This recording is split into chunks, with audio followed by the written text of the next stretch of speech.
Chapter 16. When Lady Yasna was whisked away by her friends, Celine was left alone in her respective seat. She observed her friend mingling with the nobles and Zayden engaged in a proper conversation with Sir Vigos. She turned her gaze away and took in the scenery around her, smiling wistfully. The smell of the bonfire combined with the merry ambience and shiny decorations reminded her of Christmas. Before long, a foreign man approached her. "You are beautiful, my lady. What is your name?" He resembled a French man with his style of clothing. His blue eyes and blonde hair made him stand out like Celine. His smile would have even been beautiful if his teeth wasn't so rotten. "My name is Kalina, and you are?" she asked politely. "I am Francis, an ambassador from the country of Dax. I noticed you sitting alone and couldn't possibly let a lovely woman feel left out. May I ask for a dance?" Francis held out his hand and was met with a sharp slap from a shorter boy. As her escort, I promised to dance with Kalina. Francis' eyes flared with anger, until he saw the murderous intent in the boy's eyes. Francis was immediately overwhelmed with fear and inauspicious thoughts. His instincts told him to leave the scene, or else he would never be able to return home in one piece. "I sincerely apologize, my lady. It looks like you are taken for the night." Francis bowed his head and quickly left the pair alone. On the other hand, Celine was shocked by Zayden's darkened expression. "What was that for?" she asked. Zayden continued to ignore her questions and pulled her towards the dancing crowd. He placed one hand on her waist and the other on her hand. Although she was slightly taller, he led her gracefully, his movements swift and precise. He tightened his grip and released her, allowing Celine to twirl gracefully out of his arms. As he pulled her back into his embrace, her rosy scent filled his nose. They were dancing in their own world in a state of bliss. It would be a memory they would never be able to forget. Celine felt like she was dancing like the protagonist in the Nutcracker movie. She laughed and enjoyed every moment of the dance. She started to feel awkward looking into Zayden's eyes and decided to strike up a conversation. "I saw you talking with the other nobles. You did well. I am proud." Didn't Sir Vigos look ridiculous with the bird randomly resting on his shoulder? It was so unnecessarily big.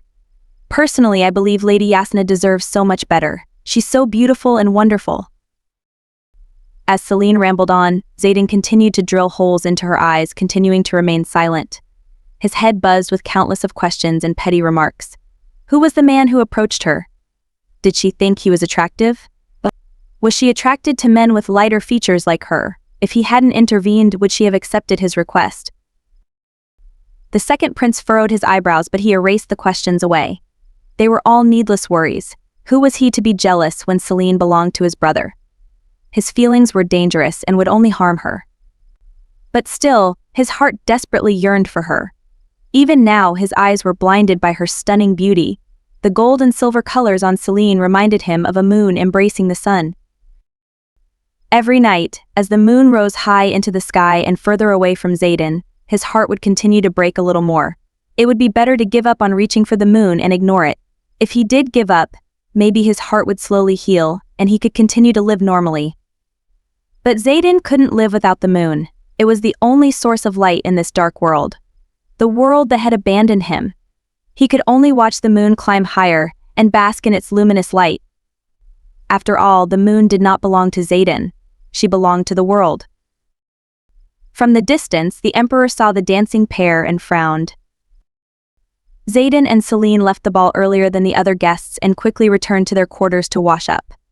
They met on her balcony, and Red flew them towards the top of the dome again.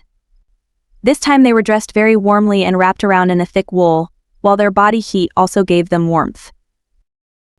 "You know, Zayden, you looked the most handsome tonight." Celine looked at the lively courtyard below, then her gaze rested on Zayden. Her eyes were clear and filled with honesty. "Really?" Zayden widened his eyes and his cheeks turned red. He still couldn't believe what she had claimed. Not only was he somehow attractive to her, but he was the most beautiful in her eyes. More than the blue-eyed foreign man? "Of course. You look perfect. I don't like men who are too tall and muscular." Celine gave her honest opinion and didn't realize that her words were misunderstood. She was stating how her preferences had always been lean men with a pretty face even in her past life.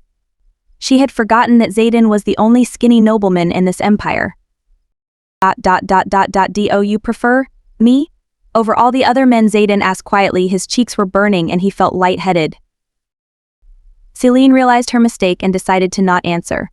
He would probably forget what she said and not think deeply since she was engaged to Leith anyways. They watched as the adults continued to dance and drink in the courtyard, while the music played cheerfully. When the emperor retired for the night, the crowd slowly dispersed and the wintry night became silent again. Just then, Celine felt a cold drop on her nose. She looked up to see white droplets of snow. She looked up at the sky in disbelief. It had never snowed during the 14 years she had lived in this desert. Zayden, look.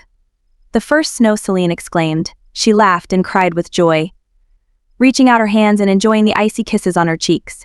The snowflakes fluttered down from the sky, and Zayden also observed the scene with wonder. The first snowfall is very important. If you are with someone you love during the first snowfall, they will be together forever.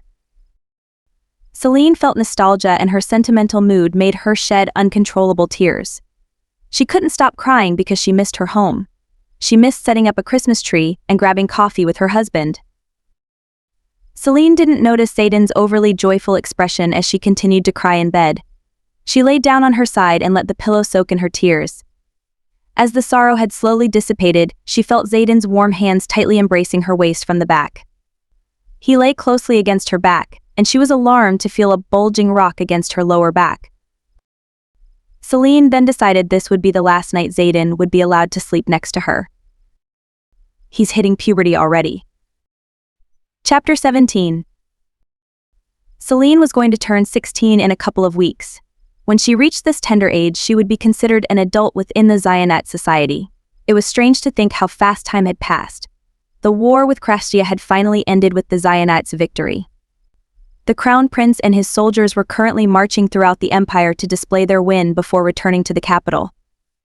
The streets of Nor became busy preparing for the grand return of these men, while the palace hurriedly made preparations for the upcoming ball in honor of Leith's return. The army was scheduled to return in a few months' time. Celine didn't know how to feel, while Zayden had become more gloomy these past few weeks. To relieve the stress, Celine and Zayden paid a visit to the night bazaar. They were disguised as commoners and had covered their heads with a shawl. She held onto his hand tightly as vendors and merchants flooded the streets. The market was bustling with life and the air was blurred with smoke from the grilled meat. They first passed by a merchant selling rare jewels and accessories. Celine carefully observed the exquisite rings and decided to pick one for Hala. She carefully lifted a ring crafted with rubies and tossed the seller a couple of gold coins. She further led Zayden down the path and became entranced by the textiles hung all around the streets to display their designs. They tried to avoid running into the carpets as they walked past, reminding her of a maze. Celine was entranced by the rich colors and designs that were nearly priceless in her past world. To witness this piece of history in person astounded her.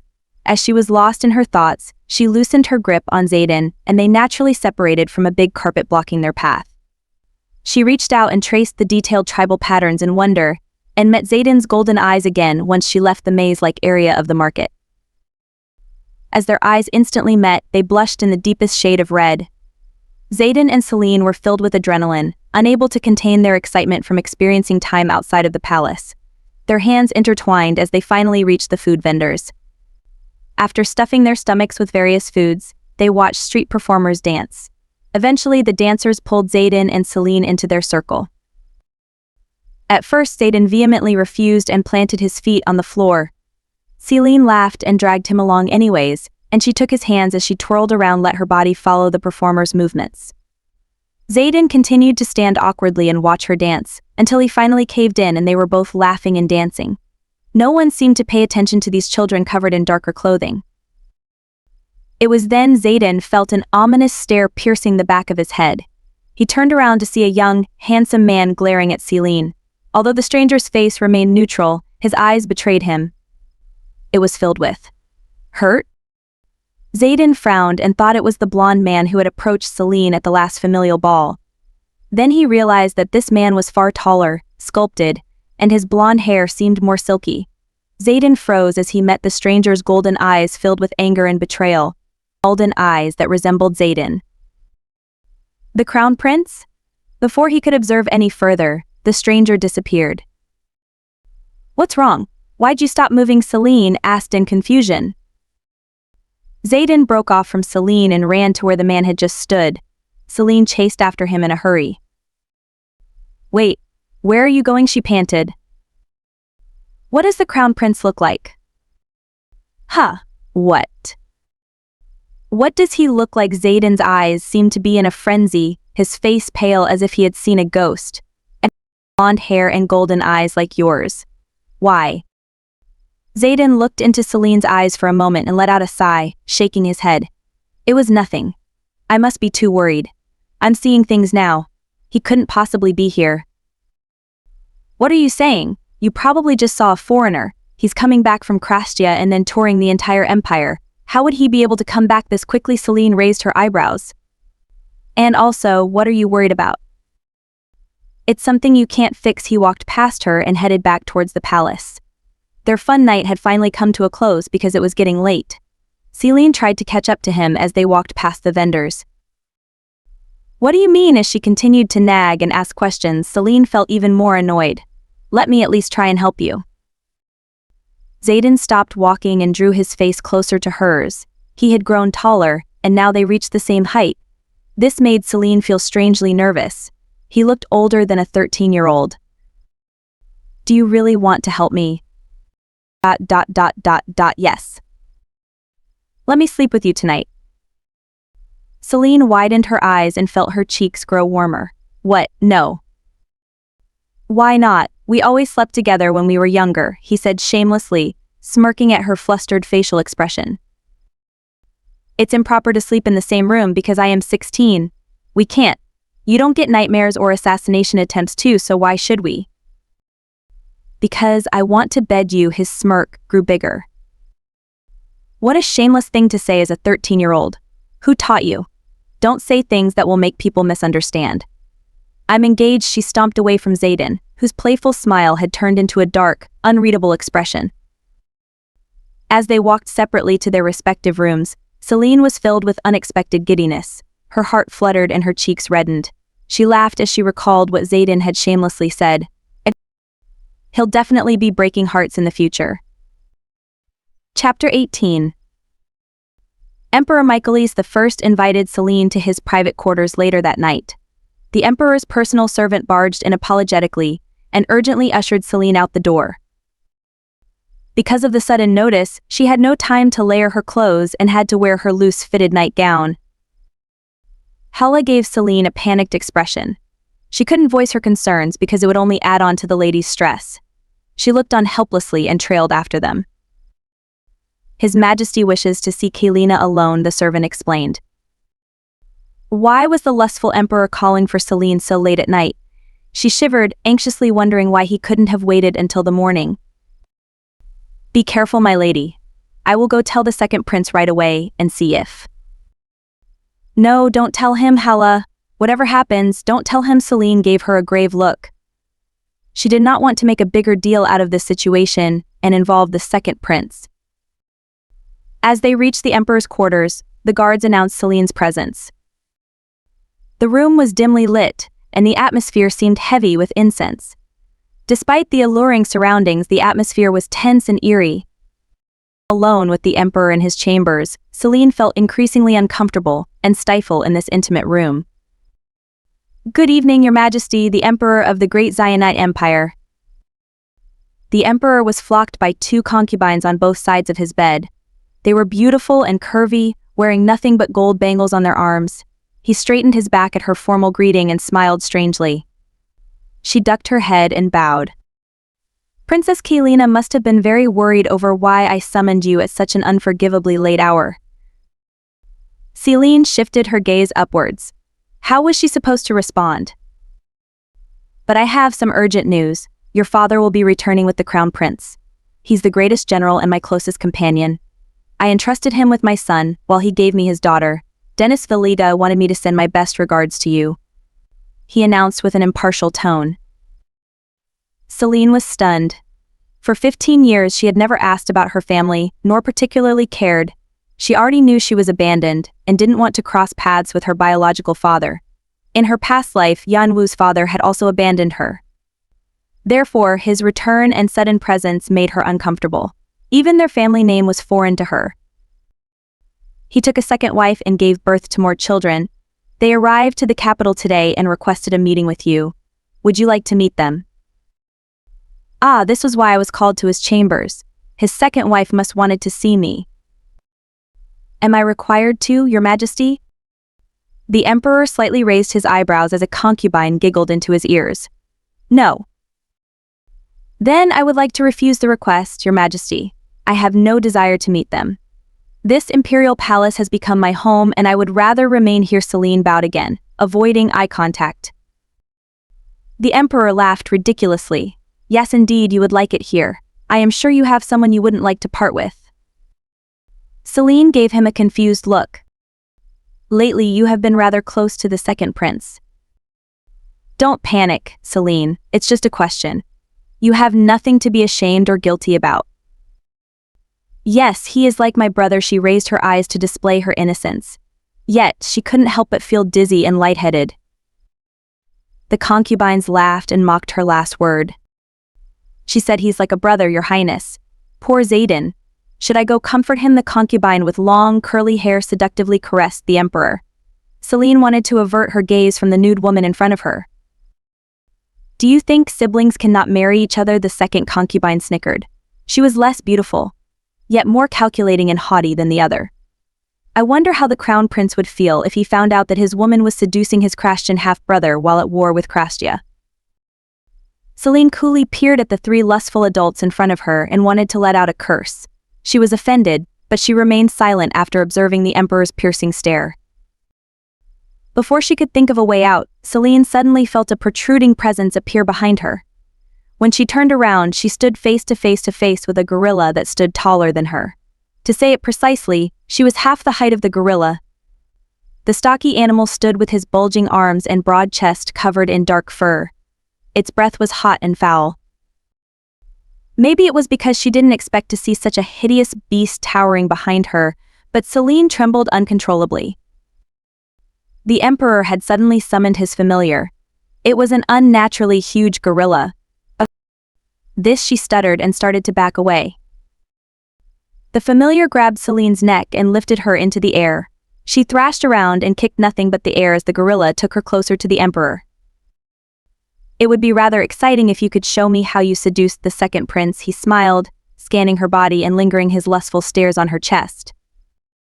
She lifted her arms to pry open the gorilla's fingers fastened on her throat, but the familiar only gathered her arms on one hand while the other grasped her legs and pulled them.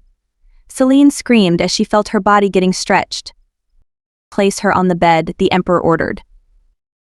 Celine didn't know when she had been tossed to the bed.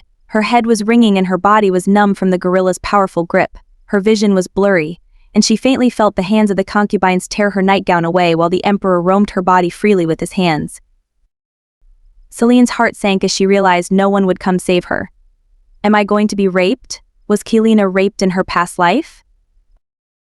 She grit her teeth, and an onset of fear overwhelmed her. Her heart was pounding while her breath became haggard as if suffocated. Unable to move from shock, her body started to shake and become deathly pale. The concubines continued to grab and pull at her arms, sucking and biting on her skin. Meanwhile, the emperor aggressively pressed down on her skin and kneaded her chest. Before his hands could slide further down, a guard called for the emperor. Your Majesty, there's an urgent letter from the crown prince. All the court officials have been summoned to the palace as an emergency. The emperor was annoyed but curious as to what the crown prince had to say. He tossed her away and dismissed the concubines before he walked away to the courtroom. Finally alone, Celine slowly regained her senses and attempted to gather her strength. At first, her legs gave out and slumped to the floor. When she realized the emperor could easily change his mind and return, Celine dragged her feet and quickened her pace. She ran as if her life depended on it. She didn't know where she was running to and couldn't process her surroundings as she sprinted down the hall. Her bedraggled form underneath the moon was like a fallen angel.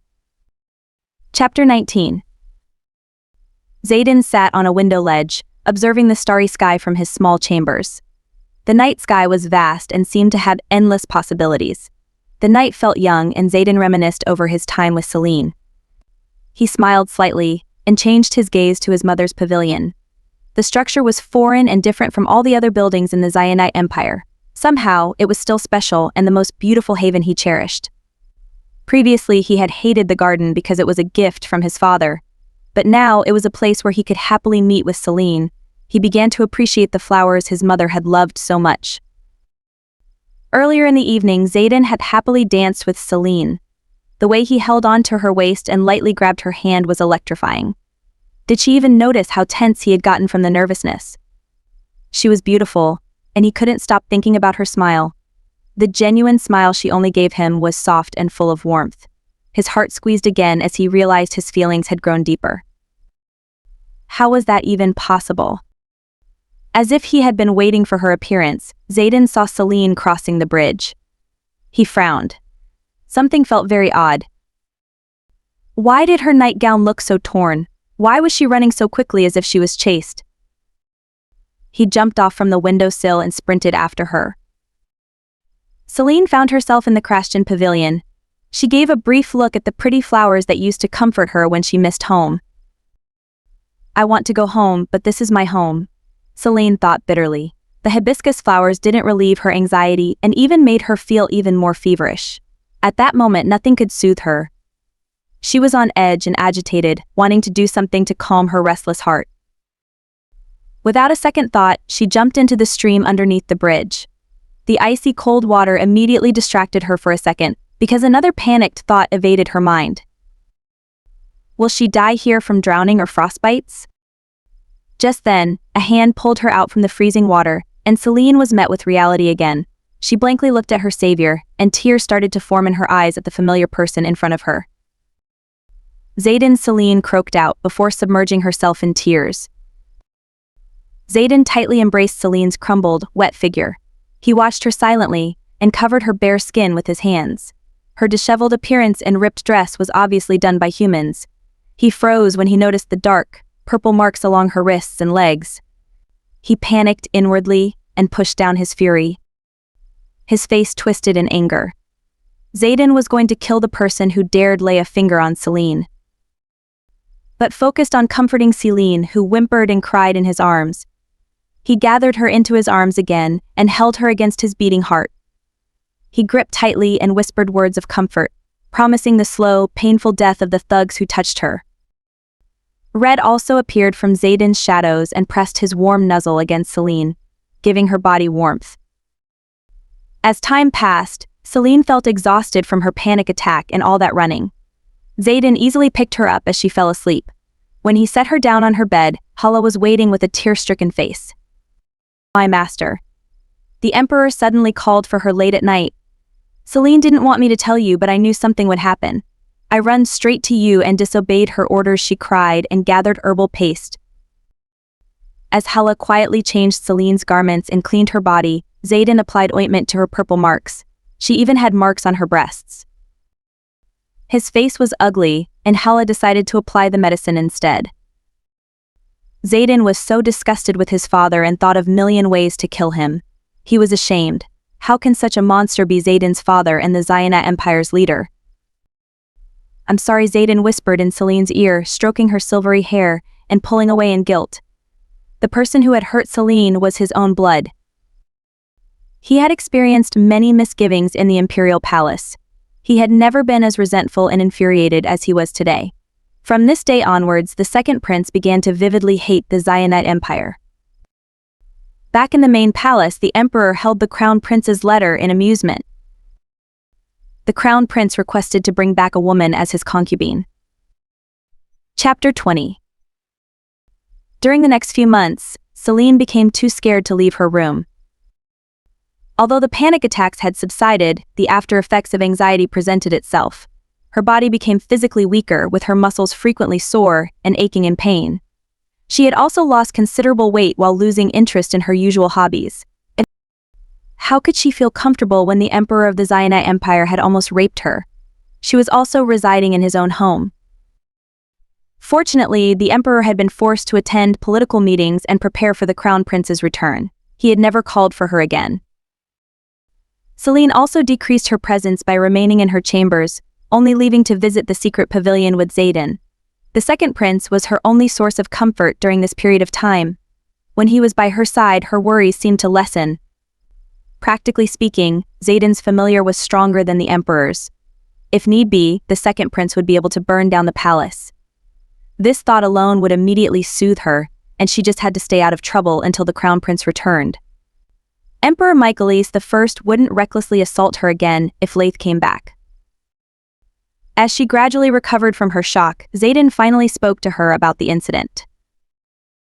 "I'm sorry," Celine. His eyes were filled with unspeakable pain and grief. He had been self-lamenting and hating his own blood. Even now, Zayden could barely meet her eyes due to his shame. Celine, who had been sitting next to her wooden desk, grasped Zayden's face with both of her hands. She pulled him close and forced him to face her. "Zayden, you aren't responsible for your father's detestable actions. You are not your father, nor can you speak for him just because he's related to you by blood. You are your own self, coddle with the separate notions and values." There are many stories where tyrannical emperors give birth to children who go down as the wisest and most innovative emperors in history. So don't apologize, I don't need it, stop feeling guilty and look at me. Celine gave Zayden her sincerest smile. "But I wasn't next to you." His eyes reminded her of a puppy's droopy eyes. "Then be next to me in the future." Celine paused before continuing. "Thank you for staying beside me, Zayden. You saved me from myself." If Zayden hadn't appeared, Celine might have killed herself and never moved on from her past. Because of him, Celine was able to move forward with her life. She patted his head, and they smiled at each other lovingly. It was a beautiful, pure scene of two people appreciating each other's presence. This world was cruel and dark. Celine was scared, but not lonely. She would never feel lonely anymore. Celine had experienced multiple setbacks, but she had overcome her struggles. She didn't want to be anxious and broken, but being a strong, courageous person was also difficult. But if she didn't strive to better herself or remain headstrong, Celine feared that she'd fall apart. Nothing scared her more than drowning in a state of helplessness. Thus, she told herself to be mentally strong and remain positive, to grow as a person and persevere. Over time, her struggles had been made beautiful. If she hadn't suffered or experienced this pain, she wouldn't be the person she was today. During Celine's recovery, she seemed to completely move on from her past life and calm her anxious heart from the troubles of this life. One day, Celine woke up to the birds chirping by her windowsill. Hala and Zayden excitedly entered her chambers with a big grin planted on their faces. "Happy birthday, Celine." To start off her day, she paid a visit to the pavilion. She was accompanied by Hala, Zayden, and Lady Yasna. They were her closest companions, and there was no one else she'd rather spend her birthday with. As they strolled through the gardens and enjoyed the peaceful morning, Celine suddenly felt a familiar tug in her heart. Oh my, she had been yearning for this feeling since her familiar had left for Krastia. She looked around and finally saw a beautiful dove flying towards her. Draco had finally returned. Chapter 21. It was the day of the Crown Prince's triumphant return. The streets were filled with excitement and bittersweet cries. The majority of the crowd were eager for the men's return, yet they were nervous to see how much their loved one had changed. Some didn't know if their loved ones would return. The emperor proudly stood on the beacon of the palace, where they received the best view of the capital. Zayden and Celine stood beside the emperor, while nobles flocked around the imperial family. The second prince made sure to hide Celine from his father's eyesight. He had grown slightly taller than her, and he seemed to wear a grim expression as he worried about Celine. He wanted to hold and squeeze her hand. The crown prince's fiancée stood out despite her simple gown. At the age of 16, she held the title as the most beautiful woman in the world. Kingdoms from faraway countries knew of her beauty. A young woman with the fairest skin, silver hair, and a pair of contrasting gold, purple eyes. She had curves in all the right places, along with a chest that was bigger than an average woman's. Although the empire was awaiting for the Zionites' return, they stole glances and gawked at Celine's flawless figure. Celine ignored the stares and continued to look onwards. She even ignored her father's new family, who was forced to stand next to her. Her stepmother was pretty and as delicate as a flower. Her son also seemed fragile and adorable. The woman and her son were both timid and also amazed at Celine's appearance. They had greeted her politely, yet the awkward silence lingered in the air. Celine was indifferent to their presence. Instead, she keenly watched the outline of the army grow bigger. When the army finally marched into the gates, the people erupted in roars and cries. The scene below was as chaotic as it was beautiful, like one of those Renaissance paintings she had seen in her past life depicting a king's return. Once again, Celine was in shock to live in and witness a piece of history. She watched the crown prince lead the army in an impressive white stallion. He was the epitome of the ideal Zionate man. A towering, chiseled man paired with golden eyes and hair shined as bright as the sun. Because the war had given him a tough time, he was rather lean and not overly muscular. Although she had hardened her heart from him, she couldn't help but admire his beauty momentarily. Celine had assumed Leith would return from war completely shredded with rough, facial features. Unfortunately, Leith possessed a youthful, soft glow as if he had never been through any struggles. There were no lines of wrinkles and he even had a golden tan. She was truly confused. How can someone look so good after a 7-year war? Next to the crown prince, a woman proudly rode next to him. Celine guessed that this woman was Zavia, the crown prince's first concubine. Strangely enough, she wasn't as nervous or anxious as she expected to be. If she had any attachments to the crown prince, perhaps Celine would currently be humiliated, but she only felt amused and rather disappointed in the crown prince. On the other hand, Draco had returned to Celine. Now, she had money, estate, and a powerful familiar to her advantage. Plus, the second prince was on her side now. She would surely never die in his hands. Celine stood confidently, unafraid of the looming future. All that was left for her to do was run away safely. As she watched Zavia ride closer to the palace, Celine thought this woman was rather average. With chestnut-colored eyes, curly brown hair, and deeply tanned skin, Zavia embodied the features of an average Zionite woman. She was neither extraordinary or remarkably pretty like Lady Yasna's earthly beauty. Even the crowd seemed confused by the woman's normal appearance. The young noblemen wondered why the prince a concubine. Compared to Celine, Zavia was a disappointment. Still, taking concubines and mistresses were considered normal in this world. Therefore, the people overlooked this matter. It would still be a jab the future Empress Pride, who hadn't seen her fiancé in 7 years. Where's father? Celine's little half-brother asked his mother where the general was. The mother blushed and lovingly stared at a specific spot amongst the sea of men, holding her son closer. She noticed Celine's stare and quickly schooled her face, pointing out the father of her son. Oren, your father is standing next to the crown prince. Do you see him? Celine particularly thought this pair was cute and loving. She even would have considered being on friendly terms with them if they hadn't neglected her for the past 16 years. Celine had only recently found out about this family through the emperor before he had almost raped her. Her father had given Kaelina to a pedophile and started another family. If her stepmother was truly kind-hearted, she would have reached out to Celine at least once. Now this new family stood by her side to welcome him home. It was a pathetic situation. Celine was not bothered since she had received the love of a mother in her past life. Still, she pitied the original Kaelina. She couldn't help but feel angry for her. She followed her stepmother's eyes and saw a very muscular man. So this is my father. She examined the middle-aged man next to Leith. He had streaks of gray hair and big brown eyes. His eyes were dark and baggy from the war, but he still seemed somewhat expectant of something. He looked up and met Celine's eyes. She averted her gaze. Nothing much to look at. I must have gotten all of my looks from my mother. She looked away since there was nothing to see anymore. She emotionally detached herself from this parade. In the end, Celine never smiled once during the crown prince's return. Eventually, the crown prince finally reached the palace, where the emperor and his closest advisors stood waiting. He gave a deep bow to his father. I have returned with victory, your majesty, the great emperor of the Zionite Empire, Michaelis I. Although Leith's expression was smooth and calm, Celine noticed the hostility in his eyes. It was the bitter resentment of a son towards his father for sending him off to war when he was only 10 years old. Glory to the emperor. Long live the Zionite Empire. The army followed in suit and kneeled.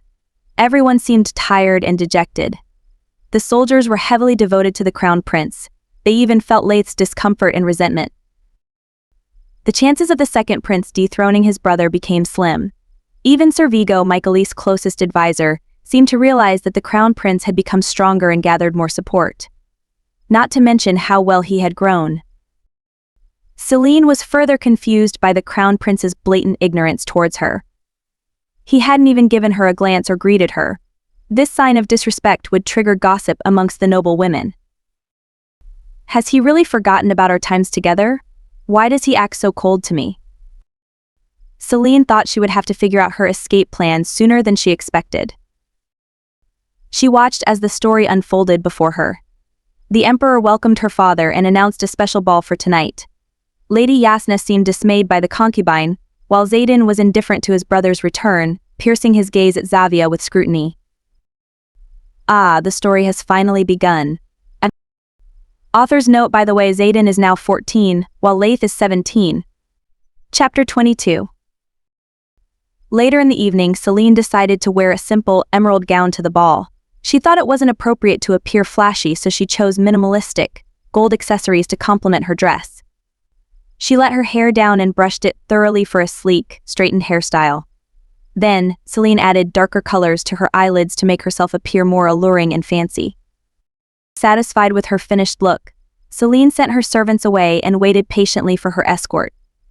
The emperor had previously ordered the crown prince to escort her to the welcoming ball tonight.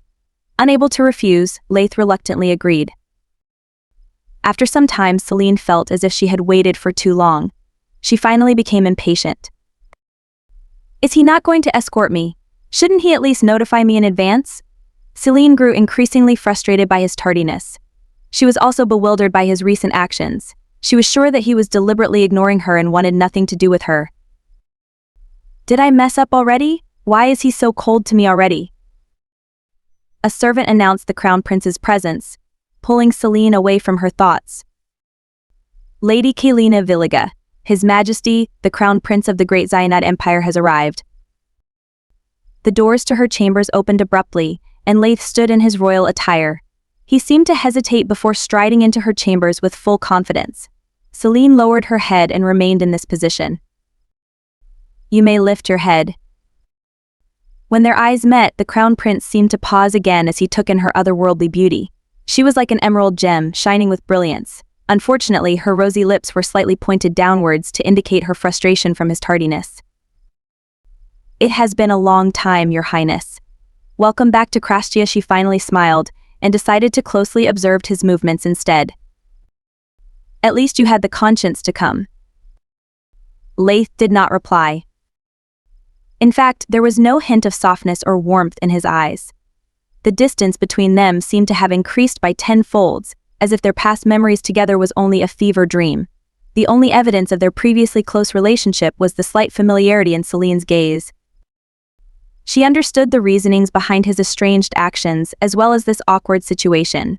They had been far too young when Leith confessed his love for her in the past. Perhaps their relationship would have flourished if Leith had replied back to her letters during the past 7 years. Instead, they hadn't communicated since his departure. He had suffered the hardships of war while Celine was occupied with her business and newfound friendship with the second prince. Their personality had certainly changed during the past 7 years apart. Frankly speaking, Celine didn't know Leith anymore. She also considered the psychological phenomenon over an adult's inability to fully retrieve memories from early adolescence. She believed that there was a high probability of Leith forgetting most of their memories together, which explained why he lost his former attachment. Celine still remembered his words since she had been born into this world with the mind of an adult. You look well, the crown prince finally nodded and seemed to mind his manners. Thank you very much, Your Highness. Prince Leith also looks handsome as well. Then he lifted his hand as if asking for her hand. Celine quickly held on to his outstretched hand as the crown prince guided her to the ballroom. The tense atmosphere made Celine feel awkward. She attempted to strike up a conversation and soon gave up after a series of failed attempts. Fine then, be awkward, stay silent. She shifted her focus on the sound of her shoes against the marble floor, wondering why their walk seemed to take forever. The pair finally approached the door to the banquet hall. As the servant eagerly announced their presence, she glanced at Leith and was taken aback to see him silently observing her already. She couldn't pinpoint the indescribable emotions displayed in his expression. She shrugged and looked away. Their grand entrance silenced the ballroom. The soldiers shifted closer to examine their beloved leader's fiancée, while foreign ambassadors wanted to see the empire's most beautiful woman. The women were also entranced by the appearance of the charming crown prince, looking upon Celine with envy.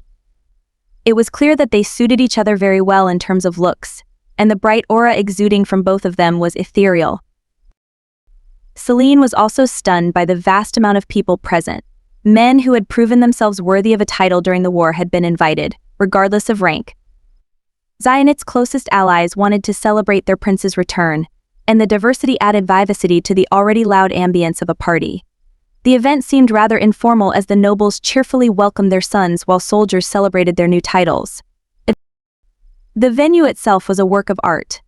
The interior design was heavily decorated with the finest decorations.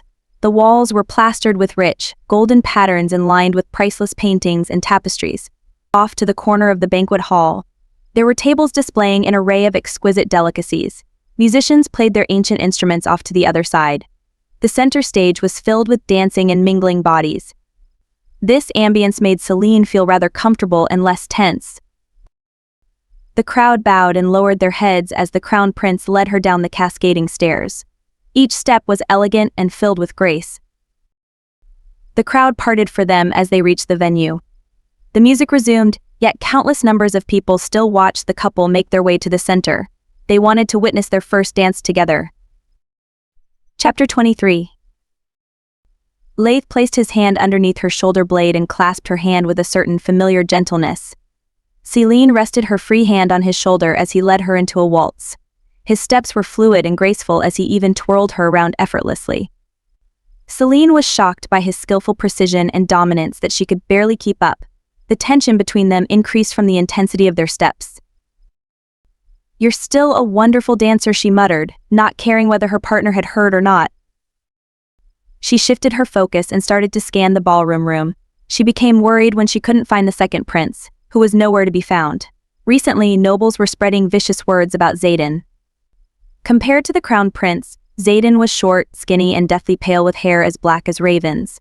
Despite their contrasting features, Zayden was also hated due to his cold, intimidating appearance that seemed to be filled with arrogance. They threw insults at the second prince, believing he was not worthy of his title. This angered Celine and she wanted to hide Zayden from the evil gossip. If they knew what his familiar was, they wouldn't dare utter these words again. Sadly, if the people were to discover that the second prince's familiar was a dragon, there would be a bloody fight for the throne. Celine didn't want the original storyline to come to fruition, so she remained silent and grit her teeth. Every insult was an insult to her. At the same time, Leith had been watching her every movement, and he deeply misunderstood. How dare his woman blatantly look for another man right before his eyes? He squeezed her hand and Celine winced in pain, resting her gaze on him in confusion. He looked more intimidating, and his eyes seemed murderous.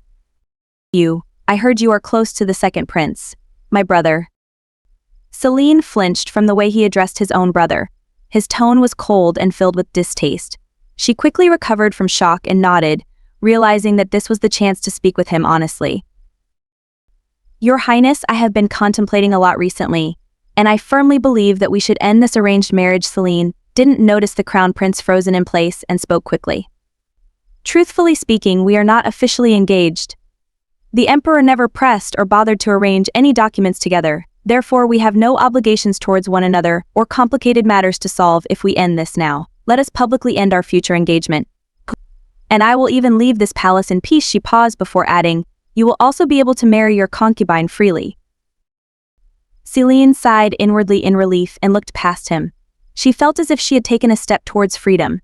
This offer was extremely beneficial for the both of them. After all, since the crown prince loved someone else, he would also be eager to end their engagement. She was filled with excitement, completely confident that his response would be positive. When she was met with nothing but silence again, she looked up to see his cheeks burning with rage. He released her from his grasp, and they stood in the middle of the dance floor, staring at each other. Laith was trying very hard not to suppress his anger. He wanted to laugh in disbelief. A few onlookers giggled as they watched the two lovebirds. One was smiling with expectation, while the other lover's cheeks were flushed. "Look, they're lost in each other's eyes that they stopped dancing altogether," a lady whispered to another woman. The woman happened to be Lady Yasna, who smiled with satisfaction at Celine's happiness. No, Laith's unexpected answer stunned Celine. What? But why, she stammered. Did you think I wouldn't know why you asked to end ties with me? Do you really believe I would let you run away from me like this? His words were bitter, and he bore into Celine's eyes. But I'm suggesting this because we don't love each other. Celine still couldn't understand why he was sarcastic and vehemently refusing her proposal. I wonder if the reason why we don't love each other is due to the fact that you love someone else, he continued on. No, because you love someone else. You have another woman, she whispered fiercely. I'm the one having an affair, he scoffed and couldn't resist laughing hysterically. Are you an idiot? Who's the one with a concubine here? Celine wanted to ask, yet she didn't reply. She was nearly gawking. What a flimsy excuse. You want to end our engagement because I have another woman, he burst into laughter. I am allowed to have multiple concubines. What is so wrong about having another woman when every man is like this? Look at my fathers, my ancestors, the men around us. He continued to laugh and spread his arms out wide, as if he couldn't believe her logical reasonings. Celine couldn't help but see him in a different light. Was his ego damaged because I brought up the topic first? Is this really how all men think? At first, Celine was utterly speechless. He had the audacity to keep her when he clearly loved Xavier. What is this man thinking? Why did he bring a concubine? Why did he ignore me so rudely as if he wanted nothing to do with me? Why is he talking like a petty ex-boyfriend? Perhaps ... does he? Celine gulped down the lump in her throat and locked her questions away for now. Your Highness wouldn't want Xavier to be kissed by another man, right? I also wouldn't want the man I love to be kissed by another woman. Don't you think it is unfair for me? This is not the only reason why I want to break off our engagement that isn't even official yet. I just don't want to be an empress. She stood resolute, her face grave and serious. Laith felt wronged. If it wasn't for. Before he could finish his words, Xavier walked over to the couple and stealthily slipped her hands onto his arm. Chapter 24. Xavier wore a colorful gown embellished with intricately embroidered designs that was rare and nearly priceless in the market. She had adorned herself with the most exquisite jewelry. Her hair was twisted and pinned to the side of her head while her eyelids were thick with outdated, kohl eyeliner. The concubine smiling softly at the crown prince before her curtsy. Although Celine had introduced a more natural and enhancing style of makeup, her cosmetic line never reached outside of the capital. She had never wanted to branch out because her products were handmade by herself. She simply didn't want to expand her business and make more. The men who had returned from war were initially shocked to see women without their usual eye makeup. They needed more time to adjust to this new standard of beauty, although they did not dislike it. Therefore, to Celine, Xavier's overly done eyeliner reminded her of a villainous character amongst the crow of fresh-faced beauties. Meanwhile, Xavier did not seem to notice the difference and even criticized the women inwardly. She believed women were ugly without kohl eyeliner on their eyelids. Good evening, Your Highness. As always, you are more beautiful than the sun. She wrapped her hands around his arms as if she had routinely done this multiple times. Xavier turned her head slyly and faced Celine with unwavering confidence. Although Xavier had innocent, Bambi eyes with a seemingly kind character, Celine could easily see through her facade. Her gentle eyes had slightly widened upon scanning Celine more closely, showing a hint of jealousy. Hello, Lady Kaelina, it is a pleasure to meet you. I am Xavier Len, she smiled warmly, although the warmth didn't quite reach her eyes. Celine nodded and shifted her gaze downwards at the jade ring hooked on Xavier's finger. Maybe he didn't forget his promises, he just ignored them. Side note, before Laith left for war, Celine asked for a jade ring. Laith noticed Celine's stare that was intensely focused on Xavier's finger. He felt uncomfortable, guilty even. I wanted to dance with Laith. May I steal him for a dance? Xavier asked politely, yet she emphasized his name, as if to show how close she was to the crown prince. Usually this sort of manner was considered rude and often punishable, yet Celine remained quiet. She also didn't care to correct her mannerism in public. Celine faded into the background as the new couple danced. Lady Yasna immediately walked over to Celine and squeezed her hand and gave her comfort and friendly warmth. "I have no words. I can only say that she is very ugly," Yasna whispered. Celine was grateful for her friend and even smiled a little. "But I'm not upset because of them. I'm upset because Laith rejected my proposal." She racked her brain as she tried to figure out the cause of the Crown Prince's strange actions. Did Laith not love Xavier yet? Did he still harbor feelings towards me? Or is it because he would suffer major embarrassment from losing the most beautiful woman in the Empire? She imagined Zayden scoffing at her shameless speculations and shook her head at her own brainstorming thoughts. For now, Celine could only conclude that the Crow Prince wanted to keep her around for an unknown purpose.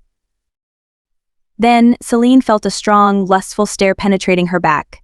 She immediately shivered, reliving the traumatic event from the past. She slowly turned around and her complexion paled. Emperor Michaelis I's perverted smile sent goosebumps up her back. He was drunk, and it was obvious how wanton he had become. Celine had narrowly escaped his sexual assault a while back, and she was deeply traumatized to this day. She had slowly gotten used to his presence over time, yet whenever he stared at Celine with those eyes, her body immediately panicked. She felt suffocated and tightly gripped Yasna's hand to prevent herself from falling into a panic attack. "Celine? Why is your palm so sweaty?" Yasna noticed her friend's eyes brimming with fear and gently rubbed her back. "Is it because of the concubine? What's wrong? Why are you frozen?" Yasna didn't know how to handle an anxious person and showered her with questions out of concern. Celine felt as if she was drowning and couldn't breathe. She gasped for breath and was about to run away from the perverted stares when the second prince approached her with a gentle smile. "May I ask for a dance?" Chapter 25. "I'm sorry, Zayden, but no. There are rumors that we are secretly in love. I don't want to add fuel to the gossip." Celine declined with guilt. Her panic had subsided from the distraction from his question. She had momentarily disregarded the negative thoughts swarming her brain in order to decide if she should dance with him. She was aware of the eyes observing her every move. If people believed they were in some sort of love affair, wouldn't her previous words to the Crown Prince be extremely hypocritical? She would also be bombarded by conspiracies and accusations of treason for supporting the second prince. He nodded and pulled his outstretched hand back to his side. "Then I'll escort you out of this ballroom." ... That's no different. "Don't you want to get out of here?" Prince Zayden referred to her panicked expression moments before she had arrived. "Yes, but we shouldn't leave too early." "Then let me at least keep you company." He smiled and stood tall, blocking her from the Emperor's view. Celine was immediately relieved and was able to relax again. She was returning to her usual self, and even let go of Yasna's hands. "A gorilla is strong, but a dragon can breathe fire," Celine reminded herself. She continued to think logically in order to feel better and secure. The series of dances accompanied by ancient music continued without any further scandals or incidents. Emperor Michaelis I presented his welcoming speech and thanked the gods and wished for more prosperity in the Zionate Empire. Throughout his speech, the emperor slurred his words and often paused as if he had forgotten what he was going to say. Celine cringed with disgust. She was hidden behind Prince Zayden, but she could already imagine how embarrassing the emperor looked right now. The Crown Prince also expressed his gratitude towards his men and rewarded the outstanding soldiers with land or new titles. His speech was rather professional and sincere. Then, the night officially began. Because of the soldiers' presence, the ball was less formal. The venue was filled with drunk men and women, while the servants ushered drinks around the crowd of people. Lady Yasna had returned to her husband's side and mingled with the elites. Xavier stuck close to the Crown Prince as they were swarmed by countless greetings. Even Michaelis I flirted with his concubines and laughed alongside her father. Celine keenly watched her father's flushed face become more relaxed as he downed multiple drinks. His arms were around his wife, and he truly seemed like a happy man.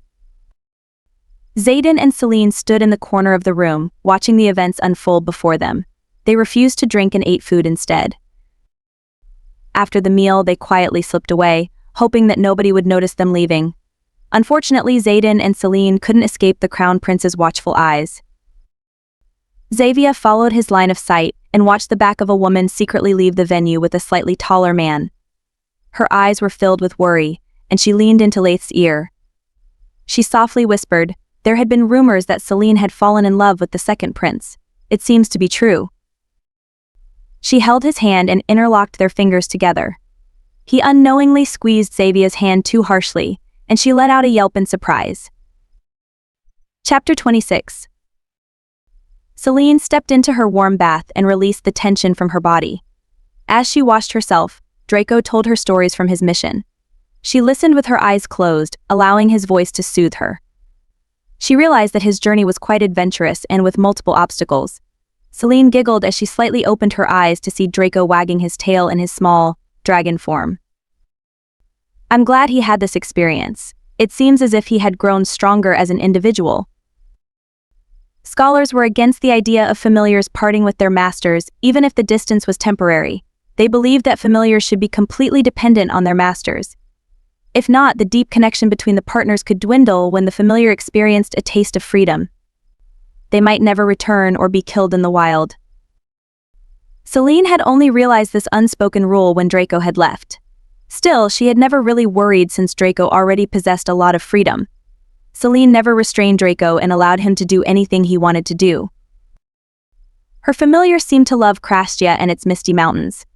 He had learned how to transform himself into a charismatic Krastian man, garnering many followers and investments. He managed to buy many estates and land in a remote area not too far from the townspeople.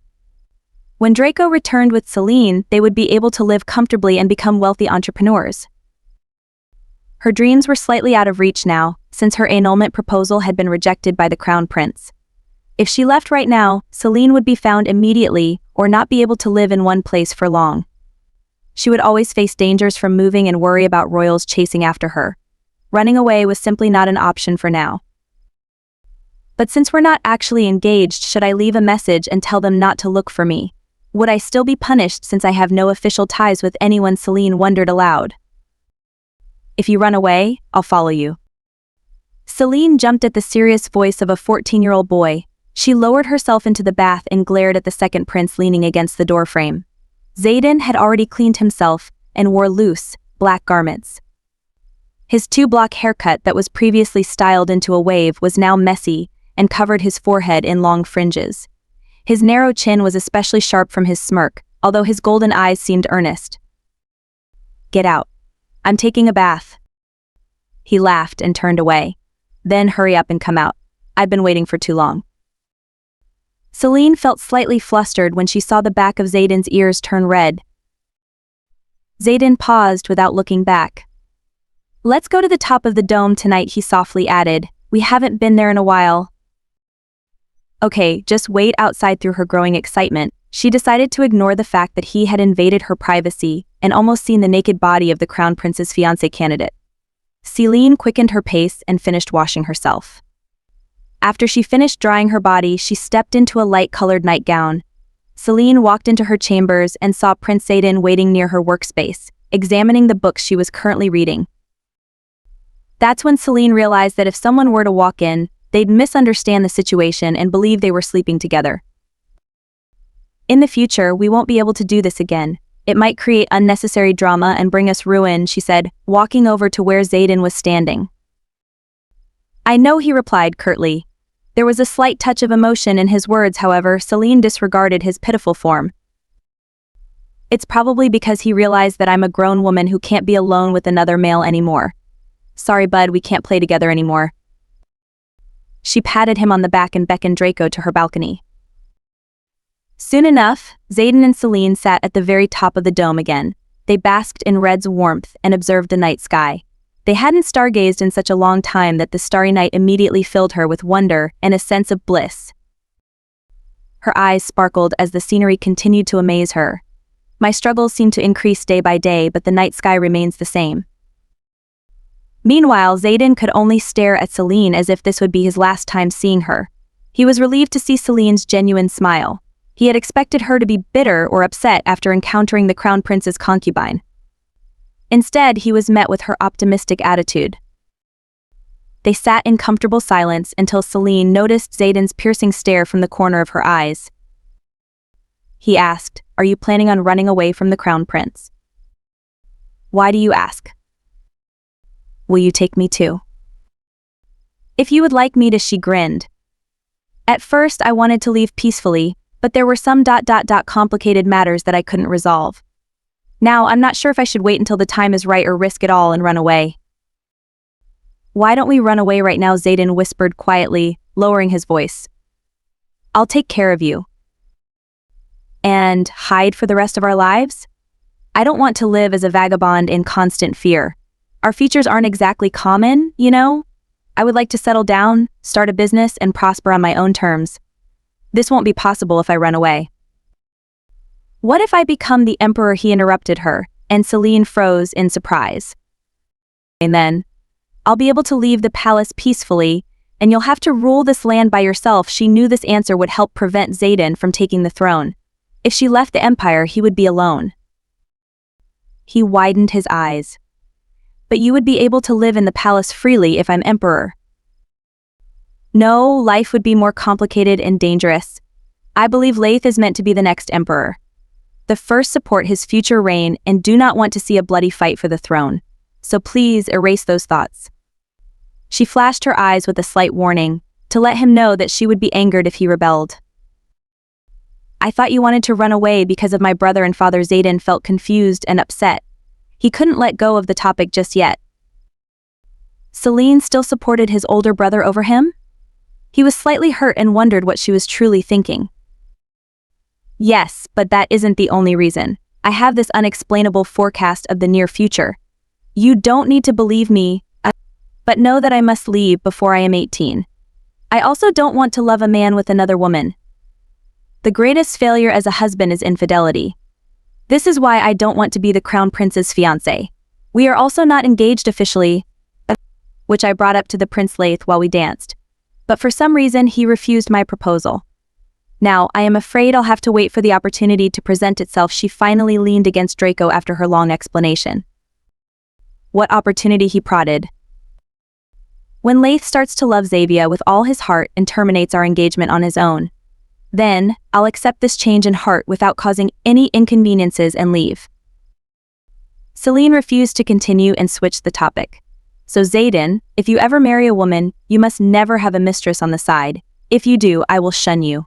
Marry for love." Zayden blushed, then recovered quickly. "I already know. I will continue to remind you. Although you agree now, some people always give in to temptations. Look at me. They say I am the most beautiful woman in this empire, but my fiancé is meeting another woman. Nobody is safe," she exclaimed. With that, they began to discourse on the idea of resisting temptation. They discussed various subjects until they decided to observe the stars again. Zayden had another question in his head. He couldn't bring himself to ask, for he was afraid to hear her honest answer. Instead, his heart squeezed painfully as he continued to watch this beautiful woman. "Celine, would you have loved my brother if he hadn't returned with another woman? Would you ever consider loving me instead?"